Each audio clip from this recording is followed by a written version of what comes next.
চাঞ্চল্যকর তথ্য, রেখা নেত্রী তিনি, তার ওবিসি সার্টিফিকেট, সেই ওবিসি সার্টিফিকেটে ভুয়ো তথ্য, এবং সেই ভুয়ো তথ্য দিয়ে তিনি নাকি বেশ কিছু সুযোগ সুবিধাও পেয়েছেন। ভোটেও জেতার জন্য তার একটা বড় অবদান এই ভুয়ো সার্টিফিকেট, এবং রেখা এই ওবিসি সার্টিফিকেটকে কাজে লাগিয়েছেন, এবং কাজে লাগিয়ে তিনি সেখান থেকে মাইলেজ পাওয়ার চেষ্টা করেছেন, এমনটাই তথ্য জানতে পারা যাচ্ছে। এবং এই বিষয়টি একেবারে আদালত পর্যন্ত গড়িয়েছে। আদালতে গিয়ে সার্বিকভাবে এই সমস্যা বা এই যে অভিযোগটা উঠেছে সেই অভিযোগের মীমাংসা হয়েছে। কে এই রেখা, এবারে আপনাদের বলি। ভুয়ো তথ্য দিয়ে ওবিসি সার্টিফিকেট বানিয়ে পঞ্চায়েত ভোটে জিতেও শেষ রক্ষা হলো না, এবং সদস্য পদ খারিজ হলো তৃণমূল কংগ্রেসের এক গ্রাম পঞ্চায়েত সদস্যার। কি হয়েছিল, তিনি নাকি এই যে ওবিসি সার্টিফিকেট, সেই ওবিসি সার্টিফিকেট নাকি জাল করেছিলেন, এবং তারপর তিনি এই জাল সার্টিফিকেট দিয়ে ভোটে যেতেন।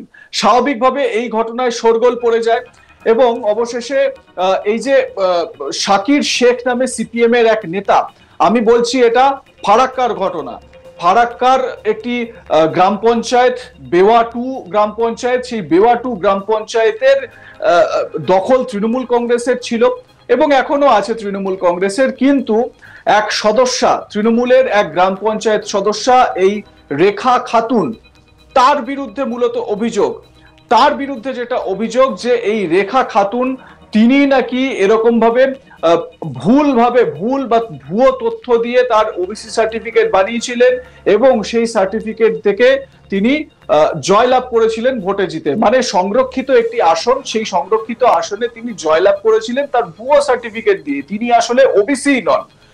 যদিও এই বিষয়টি দৃষ্টিগোচরে আনেন বা আদালতের দৃষ্টিতে আনেন স্থানীয় সিপিআইএম নেতা শাকির শেখ, তিনি আদালতে মামলা করেন। অবশেষে আদালতে এই বিষয়টি কিন্তু প্রাধান্য পায়, এবং এই যে মহিলা রেখা খাতুন, তার সদস্য পদ যাতে খারিজ করা হয় সেই রকম নির্দেশ দেওয়া হয়।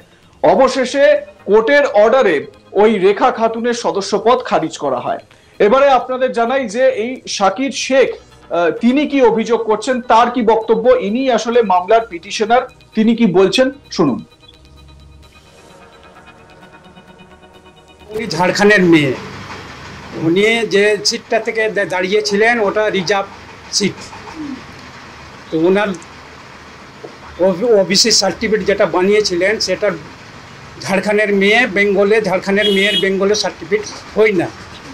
উনি এখানকার কিছু লোকের, যে ওনার বাবার নাম গিয়াসউদ্দিন শেখ, উনি ওবিসি সার্টিফিকেট দুটো বানিয়েছেন, একটা গিয়াসউদ্দিন শেখ, একটা গিয়াসউদ্দিন মমি। তিনি যে সিটটা থেকে 39 নম্বর বুথ 10-8 সংসদ নম্বর, উনি ওখান থেকে দাঁড়িয়েছিলেন, ওটা রিজার্ভ সিট ছিল। দিয়ে ভোটে ও জয়ী হন। দিয়ে তারপরে আমরা জানতে পেলাম উনি ঝাড়খণ্ডের মেয়ে, ওবিসি সার্টিফিকেট ঝাড়খণ্ডের মেয়ের হয় না।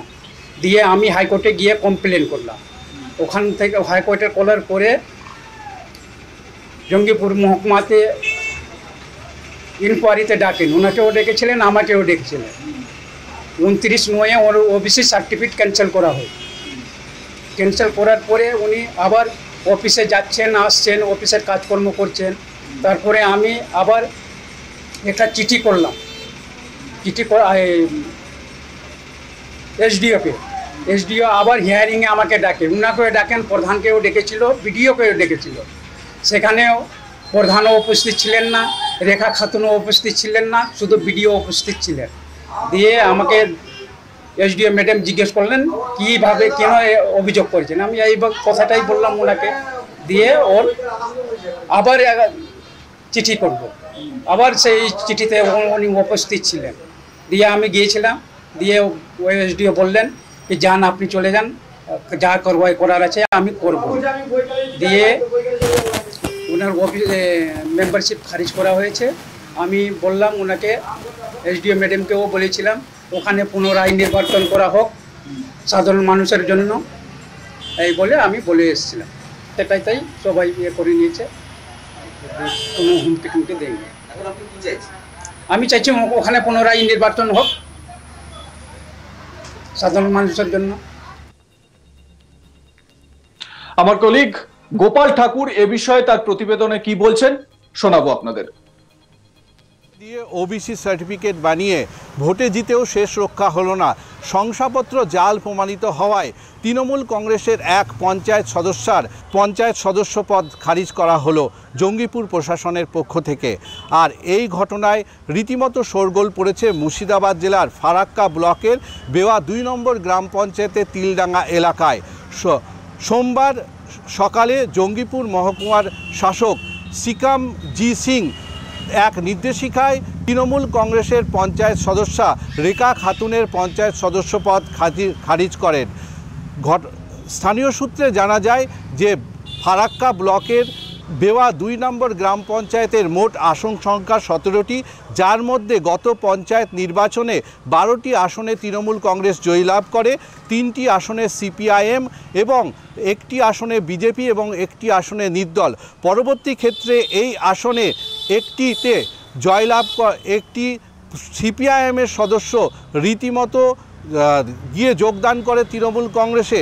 ফলে তৃণমূল কংগ্রেস এই বেওয়া পঞ্চায়েত ২ নম্বর পঞ্চায়েতের দখলে যায় তার, এবং ভোটের ফল ঘোষণার পরেই তিলডাঙ্গা অঞ্চলের শাকিল আহমেদ, যে সিপিআইএমের শাখা সংগঠনের একজন সেক্রেটারি, তিনি এই রেখা খাতুনের কাছেই পরাজিত হয়েছিলেন গত পঞ্চায়েত নির্বাচনে, এবং পরাজিত হওয়ার পরেই এই রেখা খাতুনের বিরুদ্ধে তিনি মহকুমা শাসকের দ্বারস্থ হন যে তিনি ওবিসি সার্টিফিকেট অর্থাৎ শংসাপত্র জাল করে ওবিসির সংরক্ষণ পদে দাঁড়িয়ে নির্বাচনে জয়লাভ করেছেন। আর এই জয়লাভকে সামনে রেখেই তিনি জয়লাভ করেছেন এবং পরবর্তী ক্ষেত্রে তৃণমূল কংগ্রেস ওই এলাকায় পঞ্চায়েত গঠন করতে সক্ষম হয় এবং তিনি রীতিমতো কলকাতা হাইকোর্টের ওখানে দ্বারস্থ হন, এবং কলকাতা হাইকোর্টের দ্বারস্থ হলে তারপরে সেই জায়গা থেকে কলকাতা হাইকোর্টের নির্দেশিকায় রেখা খাতুন পঞ্চায়েতের সদস্য পদের তাকে শোকজ করা হয় জঙ্গিপুর প্রশাসনের নির্দেশে, এবং জঙ্গিপুর মহকুমা শাসককে পুরো বিষয়টি তদন্ত করার নির্দেশ দেন কলকাতা হাইকোর্টের পক্ষ থেকে। এবং এই নির্দেশিকা পালন করার পরেই তার বিরুদ্ধে প্রমাণিত হয় যে তিনি জাল শংসাপত্র প্রয়োগ করে তার নির্বাচনে অংশগ্রহণ করেছেন এবং জয়ী লাভ করেছে। এবং সেই মতোই হাইকোর্টের নির্দেশ অনুযায়ী জঙ্গিপুরের প্রশাসন অর্থাৎ জঙ্গিপুর মহকুমার শাসক সোমবার এক নির্দেশিকা জারি করে। লাইক কমেন্ট শেয়ার করতে ভুলবেন না। দেখতে থাকুন আজ তাক বাংলা।